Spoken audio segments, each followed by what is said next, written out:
पहले ही आपको बताना चाहता हूं कि मेरा इंटरेस्ट क्या है कि हमारी ऐसी आदिवासी लीडरशिप बने कि जहां भी कांग्रेस पार्टी में हम देखें, मैं आपकी कांग्रेस पार्टी में मदद करना चाहता हूं। उसके लिए आपको संगठित होना पड़ेगा और जो सचमुच में आदिवासियों की बात कर रहे हैं, जो थोड़े डायनामिक हैं और आदिवासियों को लड़ रहे हैं, उनको आगे करना पड़ेगा। तो अब हम क्या कर रहे हैं, तो हम नया कदम ले रहे हैं। अभी हमने गुजरात में शुरू किया है, उसमें 41 नए डिस्ट्रिक्ट प्रेसिडेंट हमने चुने और डिस्ट्रिक्ट प्रेसिडेंट्स में उसमें आदिवासी होंगे, उसमें दलित होंगे, उसमें पिछड़े होंगे, उसमें जनरल कास्ट होंगे, उसमें सब होंगे। जो पावर है हम डिस्ट्रिक्ट प्रेसिडेंट को देने जा रहे हैं। तो डिस्ट्रिक्ट प्रेसिडेंट वहां पे कांग्रेस पार्टी को चलाएगा, कांग्रेस पार्टी की रक्षा करेगा, आइडियोलॉजी हमारी जो विचारधारा है उसकी रक्षा करेगा, मेंबरशिप बढ़ाएगा और डिस्ट्रिक्ट प्रेसिडेंट मतलब नोडल हमारा ऑफिसर बन जाएगा।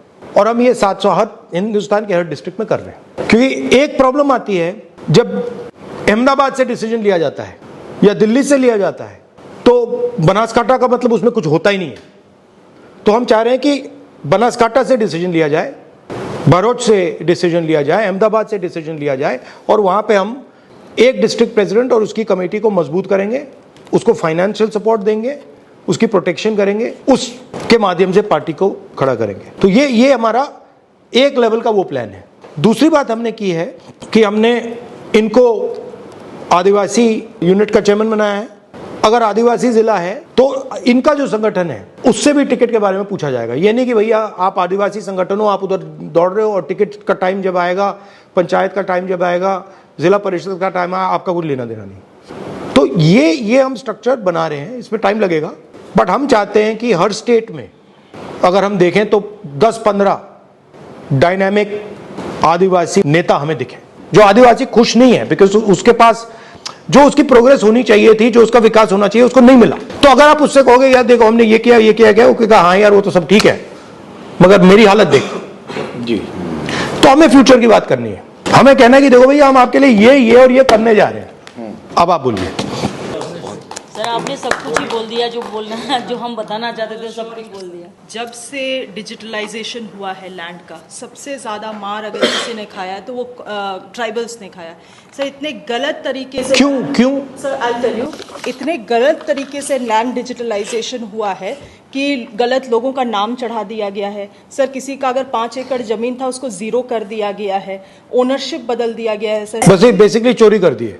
एब्सोल्युटली। तो इसको ठीक कैसे किया जाएगा सर? क्योंकि लैंड डिजिटलाइज्ड हुआ है सर। अब आपको अगर चेंज करना है तो आपको डिजिटली चेंज करना है सर। लोग अपना ओरिजिनल हार्ड कॉपी डॉक्यूमेंट्स लेके घूम रहे हैं, उसका कोई मान्यता नहीं है। डिजिटल डॉक्यूमेंट्स को ही मान्यता है। तो मतलब जो इनकरेक्ट डॉक्यूमेंट है उसको मान्यता मिल गई। जी सर। लीगली अगर कोर्ट भी जा रहे हैं आदिवासी तो सर उनको कितना अंडरस्टैंडिंग है लीगल चीज़ों का। केस को जानबूझ के पेंडिंग रखा जाता है, आदिवासी फॉलो अप नहीं कर पाता है। सर उसके पास मोबाइल है, स्मार्टफोन तो है नहीं, छोटा फ़ोन किसी के पास वो भी नहीं, वो डेट तक नहीं फॉलो अप कर पाता है। अचानक से कोई नया ओनर इरप्ट हो जाता है लैंड का और कोर्ट का जजमेंट दे दिया जाता है, ओनरशिप को कंटेस्ट भी नहीं किया जा रहा है। सर ट्राइबल्स के लिए अलग से एक लीगल काउंसिल बनाया जाए जो कि ट्राइबल के लैंड इश्यूज़ को कंटेस्ट करे, आर्ग्यू करे। सर आज आप भी जानते हैं कि कोर्ट में कौन बैठे हुए हैं सर और कौन हमारा भला चाहता है। So that is a major issue sir वहाँ पे, क्योंकि लैंड है।